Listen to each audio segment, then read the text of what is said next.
Dan seperti yang sudah kita ketahui bersama, bahwa agama yang kita anut sekarang adalah agama yang paling benar. Kita yang beragama Islam yakin dan percaya non-muslim itu dalam Islam sudah jelas masuk dalam neraka. Mohon penjelasannya.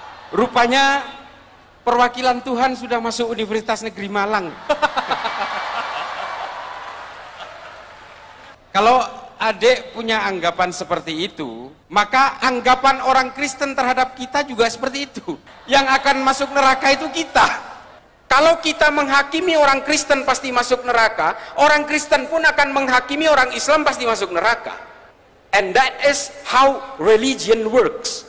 Semua orang berkeyakinan agama punya keyakinan yang sama kepada agamanya. Maka kemudian klaim-klaim kebenaran itu, biarlah itu menjadi diri kita sendiri. Kalau kita menghakimi orang Kristen pasti masuk neraka, orang Kristen pun akan menghakimi orang Islam pasti masuk neraka.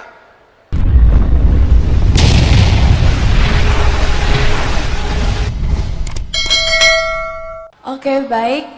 Sebelumnya perkenalkan, nama saya Maya Devisari, saya dari Fakultas Ilmu Sosial. Baik Pak, saya tertarik dengan cerita perjalanan hidup Bapak dari keluarga sederhana hingga bisa menjadi seorang sosok yang hebat seperti sekarang. Tapi dari apa yang saya amati di sekeliling saya melihat banyak potensi yang dimiliki oleh anak-anak Indonesia, tetapi kadang mereka sulit untuk keluar dari lingkungan mereka untuk mendapatkan akses pendidikan dan pekerjaan yang baik.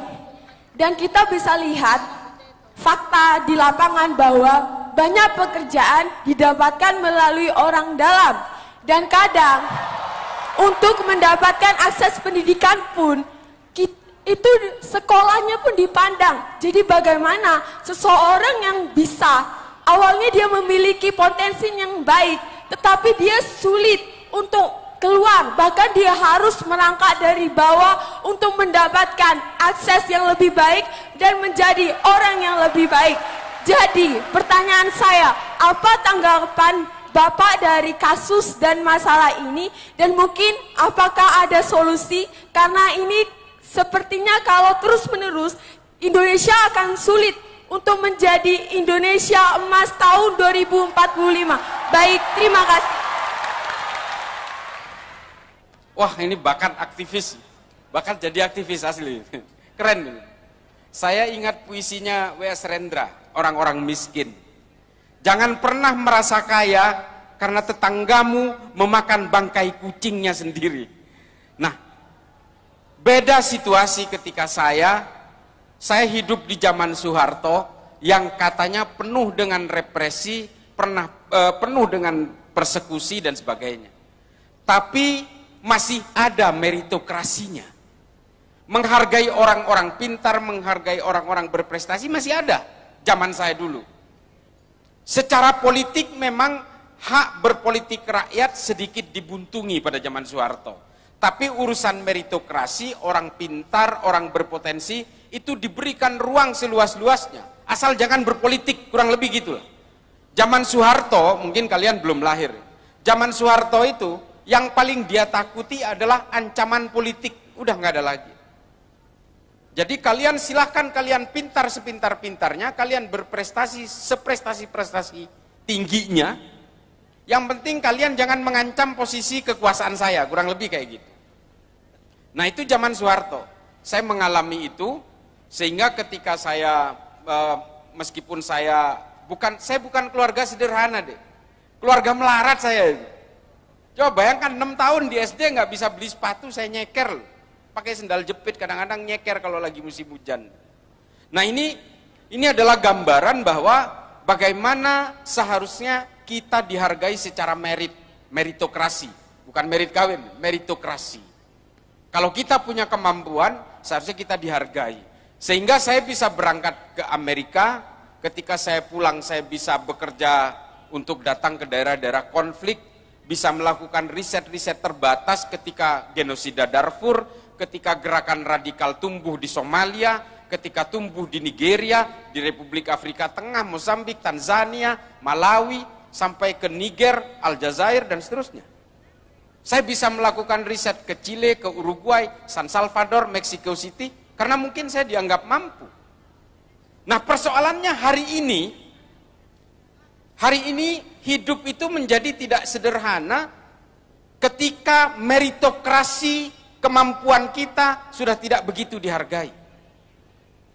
Kalau tidak ada ordal, tidak ada dukungan pusat, selesai sudah. Ini betul-betul saya alami dari orang-orang sekeliling saya hari ini. Kalau kebetulan anak saya itu LPDP di Skotlandia itu. Saya sebenarnya bisa saja karena saya kenal dengan Bu Sri Mulyani, saya kenal dengan wakil menteri sekjennya Departemen Keuangan orang Madura namanya Pak Eko Pambudi, saya kenal sekali. Dengan Mas Justinus Prastowo, staf khususnya Bu Sri Mulyani, saya akrab sekali teman nongkrong saya. Tapi saya tidak pernah meminta jalur khusus itu. Kalau anak saya ketika tes LPDP nggak lolos, ya sudah nggak lolos. Nah, itu harus berangkat dari kesadaran kita. Kalau kita merasa mampu, ya harus kita terjang tantangan apapun. Memang ini seolah-olah bukan solusi, tapi itulah mengapa orang-orang pintar Indonesia pada akhirnya lebih banyak bekerja di luar negeri. Diaspora kita itu luar biasa.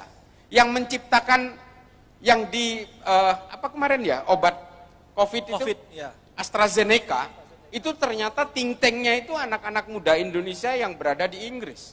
Coba bayangkan. Dan Google di Palo Alto, di Palo Alto itu adalah kawasan di Amerika di dekat saya di San Francisco itu. Nah, itu adalah Silicon Valley, itu adalah tempatnya Google dan berbagai kantor-kantor platform-platform media sosial yang ada hari ini, Meta segala macam itu. Dan isinya itu orang Indonesia semua dan orang India rata-rata. Artinya orang-orang kita ini pinter, tapi kepintaran mereka itu justru tidak dihargai di negaranya sendiri. Lalu solusinya apa? Solusinya apa? Speak up, yell, teriak kalian, protes kalian. Ketimpangan-ketimpangan seperti ini, kalau kalian diamkan, maka kalian akan betul-betul menjadi orang yang memakan bangkai kucingnya sendiri.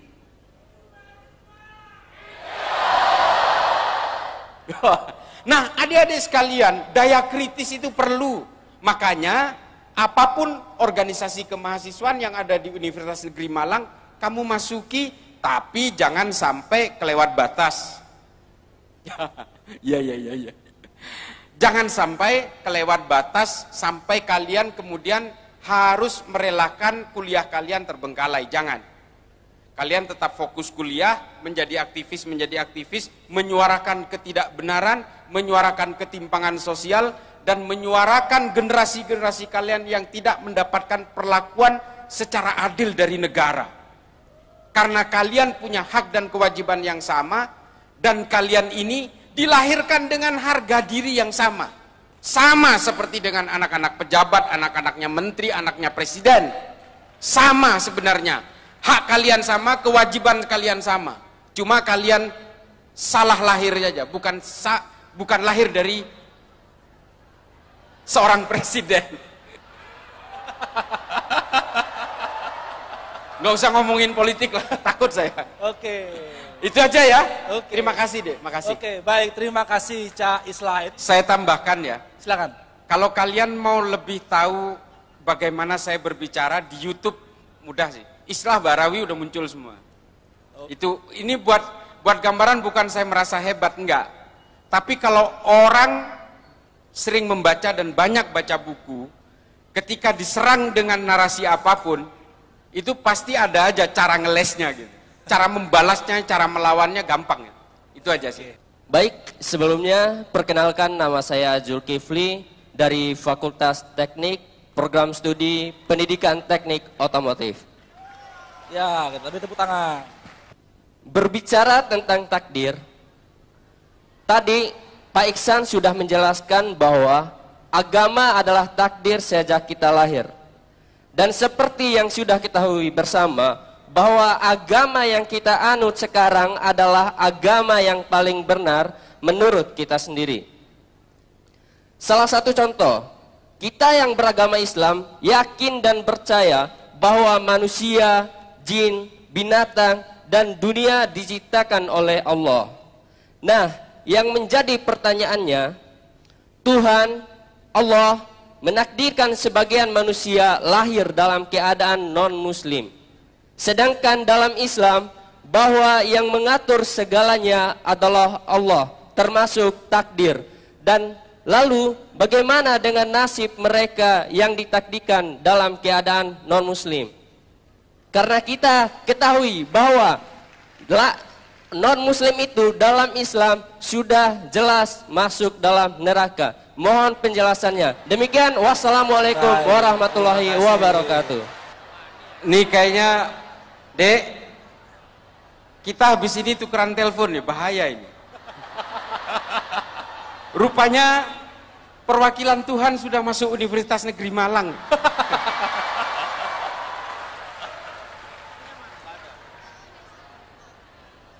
Kalau adik punya anggapan seperti itu, maka anggapan orang Kristen terhadap kita juga seperti itu. Yang akan masuk neraka itu kita. Jadi adik sekalian, saya punya cerita. Salah satu korban perang Uhud adalah seorang Yahudi, bukan orang Islam. Namanya Mukhairik ibnu Ta'labah. Ini jelas ini, dalam kitab-kitab tarikh dijelaskan. Salah satu korban perang Uhud itu bukan hanya orang Islam semua, tapi ada salah satu orang Yahudi namanya Mukhairik ibnu Ta'labah. Perang Uhud itu terjadi hari Sabtu, yang disebut oleh orang Yahudi sebagai hari Sabat. Hari Sabat itu sama seperti nyepinya orang Hindu. Keluar rumah nggak boleh, nyalain lampu nggak boleh, memasak nggak boleh. Jadi kalau adik-adik ini pernah pergi ke Yerusalem atau ke Israel, pas hari Sabat, lampu di lift pun itu dimatikan.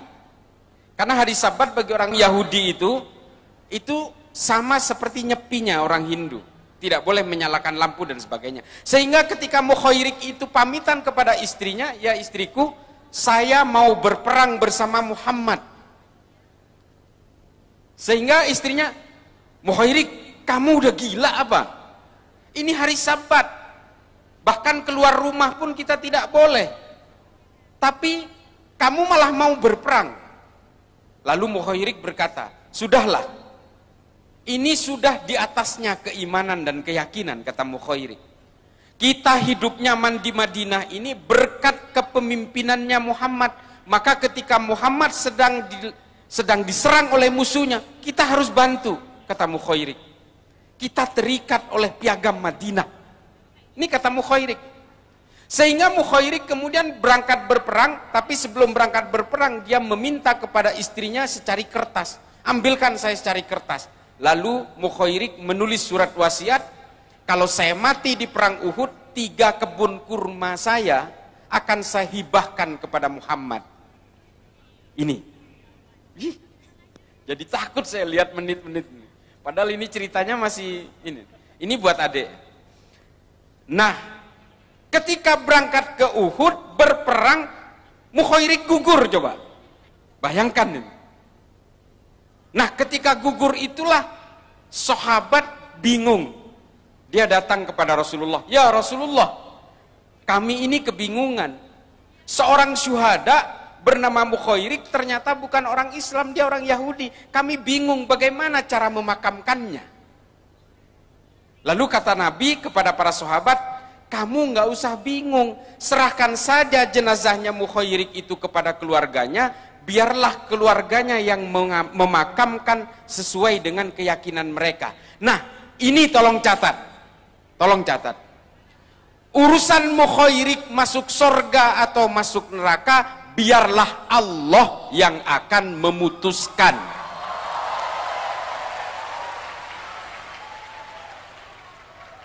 Saya jadi ingat tulisannya Habib Ali Al-Jufri dalam Al-Insaniyah Qoblat Tadayyun. Kenapa? Yang dia garis bawahi, dia cetak tebal, janganlah kalian lalai melihat kemanusiaan karena kalian sudah merasa lebih mengenal agamamu. Supaya apa? supaya kamu tidak menjadi Tuhan-Tuhan kerdil yang kerjaannya hanya menghakimi orang lain dan sibuk menghitung dosa orang lain. Kalau kita menghakimi orang Kristen pasti masuk neraka, orang Kristen pun akan menghakimi orang Islam pasti masuk neraka.